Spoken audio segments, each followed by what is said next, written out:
Sekarang kita akan belajar Fibonacci retracement untuk MetaTrader 5 ya. Apa itu Fibonacci retracement? Alat juga ya, sama seperti indikator. Apapun yang ada di MetaTrader 5 ini hanya alat-alat bantu kita untuk mengambil keputusan ya. Salah satunya ya Fibonacci retracement. Kita belajar cara pasangnya dulu. Ini ada toolbar di atas nih. Garis-garis ini ya. Tuh, mouse-nya berubah. Sekarang kita klik kiri aja di chart bebas. Klik kiri, tarik. Kalau tariknya ke bawah, Fibonacci-nya terbuka ke atas. Tuh. Kalau tariknya ke bawah. Kalau tariknya ke atas, Fibonacci-nya terbuka ke bawah. Oke. Tarik ke bawah, tarik ke atas. Di sini ada 3 titik ya. Titik paling kiri, titik tengah, titik paling kanan. Kalau yang kiri tadi, fungsinya tuh, naik ke atas, turun ke bawah, naik ke atas, turun ke bawah. Kalau yang tengah, kita klik di sini. Nah, ini buat memindahkan Fibonacci-nya ya. Kalau yang kanan, tuh, kurang lebih sama dengan yang pojok kiri. Jadi pojok kiri dan pojok kanan ini sama aja tuh. Bisa dipindah-pindahkan. Kalau yang tengah untuk memindahkan secara keseluruhan ya. Oke. Kita lanjut. Komponen apa aja yang ada pada Fibonacci retracement? Komponennya ini ada angka-angka nih. Kelihatan nggak? Ada 0,0, 23,6, 38,2, 50,0, 61,8, 100,0, 161,8, 261,8, 423,6. Ini adalah angka-angka eksak ya, sudah pasti level-level yang ada pada Fibonacci. Kalau mau modifikasi, berarti sudah custom judulnya ya. Kalau mau default ya aslinya begini. Ini gua kasih disclaimer, kalau lu mau pakai Fibonacci, sama seperti alat-alat yang lain ya, indikator, Bollinger Band, Moving Average, dan lain-lain, jangan terlalu tergantung 100% kepada satu alat. Oke? Tapi karena kita belajarnya hanya Fibonacci aja, sekarang ya kita pakai satu aja Fibonacci. Kita ulang, bagaimana cara menarik Fibonacci?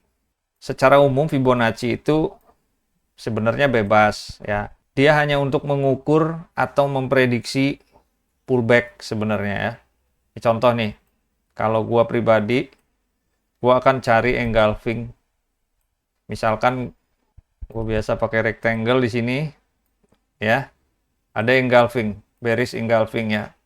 Bearish engulfing ini misalkan gua analisa, gua memprediksi harga akan turun. Nah, Fibonacci ini akan gue pakai untuk memprediksi level-level penurunan dia. Contoh nih ya, gue tarik dari low yang hitam ini, tarik ke atas sampai ke yang paling atas. Tuh. Oke. Nah, jadi level-levelnya ini kita lihat. Di level 100 sampai dengan level 0. Ini adalah level, misalkan adalah level entry ya, di sini. Ini zona entry. Kita bikin SOP sendiri nih, misalkan zona entry sell. Jadi zona 0 sampai 100 adalah zona entry. Di sini ada zona 161. Bisa kita kasih nama misalkan zona pullback. Bebas saja ya. Tuh, ketika dia break di zona 161, kita entry misalkan. Ini aturan yang kita buat sendiri, boleh aja.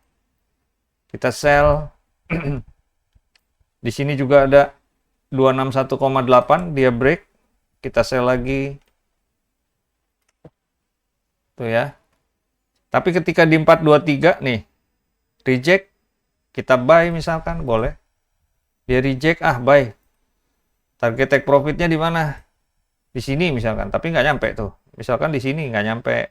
Tuh, ini take profit. Take profit tidak sampai. Itu yang makanya tadi gua ingatkan, jangan 100% menggantungkan keputusan terhadap Fibonacci aja. Misalkan kita udah take profit di sini, ditungguin nggak nyampe-nyampe gitu kan, nggak nyampe-nyampe take profit atau stop loss kena. Tuh, gitu. Jadi harus ada kombinasi alat bantu yang lain. Contoh misalkan setelah di sini terjadi candlestick reversal, wah ini ada penolakan, misalkan jadinya cut profit. Ya, di sini cut profit. Oke. Kurang lebih seperti itu ya kalau kita mau memanfaatkan Fibonacci. Kita coba lagi. Prediksi kita mau buy misalkan ya. Pada suatu saat harga turun, tiba-tiba ada bullish engulfing. Wah, ini prediksi ini akan naik nih gitu ya. Si candle putih ini besar lagi. Yang ini nih. Nah, kita gunakanlah Fibonacci, tarik dari high ke paling low, yang paling bawah. Tuh, ya, low, high. Oke. Seperti tadi ya, kita punya SOP misalkan di zona 100, 0,0 sampai 100 ini entry. Setiap harga ada di sini, pokoknya entry aja. Entry buy. Tuh. Ini adalah zona pullback yang 161,8. Nah, di sini kita akan lihat. Ternyata dia break zona 161,8, kita buy. Ternyata harga malah apa? Malah turun, kena stop loss di sini ya. Misalkan kita punya stop loss di sini. Tuh. Disinilah kita kena stop loss. Nah, nggak selamanya kan? Tidak selamanya breakout di zona Fibonacci retracement, harga lanjut. Ternyata dia malah kembali. Berarti kan level 161,8 ini yang tadinya bisa kita percaya, wah ini tanda tanya nih, ini zona penolakan malah ya, zona penolakan kuat atau fake out ya. Nah, ini kita kasih nama nih. Kalau ini kita kasih nama zona fake out, berarti setiap break di zona 161,8 jangan kita entry buy gitu, kita cari entry sell aja. Oke, kita misalkan sudah kena SL di sini, begitu ada breakout, dia masuk balik, kita masuk sell di sini ya. Ah, gantian. Tadi buy gue kena, sekarang gue sell. Tuh. Ya, dia sell, mungkin stop loss-nya di mana? Kita kena nggak nih? Tuh, dapat sell ya. Kalau stop loss-nya nggak kesenggol. Kalau stop loss-nya di sini, disinilah kita kena stop loss tuh. Ya. Tapi kalau misalkan stop loss kita lebih tinggi, nah kita dapat take profit di daerah sini. Di level 100. Asik nggak? Oke. Kurang lebih seperti itu ya. Jadi cara menarik Fibonacci ya bebas. Boleh dari engulfing, boleh kalau misalkan lu udah belajar Fibo Musang ya. Itu dia pakai CB1 break atau dominan break ya. Begitulah Fibonacci. Kalau yang lain kita hanya customize warna-warninya aja ya. Mudah sekali kalau Fibonacci itu tinggal dirubah warna mah gampang ya. Tinggal klik kanan aja di Fibonacci. Pilih properties. Nah, di sini ada ini kan garis ini warna hitam. Kita bisa ganti warna hijau. Ketebalan garisnya bisa kita rubah tuh ya. Terus yang merah di sebelah sini, level-level ini kita bisa ganti warna kuning. Bisa dibikin garis putus-putus. Tuh. Oke, bahkan kalau mau merubah levelnya, tapi hati-hati ya, ini level aslinya dia. Jangan sembarangan rubah, kalau memang nggak terlalu paham dengan angka ini, biarkan saja ya.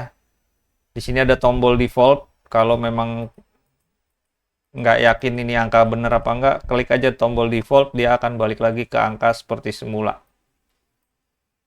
Oke, lalu di sini di tab parameter ada ray right, ada ray left. Apa tuh fungsinya? Kita matikan dulu ya. Ray right-nya mati, ray left-nya mati. Tuh, kalau tanpa ray ini maksudnya memanjang kali ya, memanjang ke kanan atau memanjang ke kiri. Kalau kita buat ray right, dia akan memanjang ke kanan. Kalau kita buat ray left, tuh, dia akan penuh sampai layar ke kiri. Penuh. Ya. Biasanya yang dipakai itu hanya ray right saja, ray left jarang dipakai. Ya, kurang lebih seperti itu. Kalau memang nanti ada yang mau ditanyakan kurang jelas, komentar aja ya di kolom komentar. Silakan di-share juga bagi teman-teman trader yang lain yang pemula baru mau belajar Fibonacci, silakan di-share kepada mereka. Selamat belajar.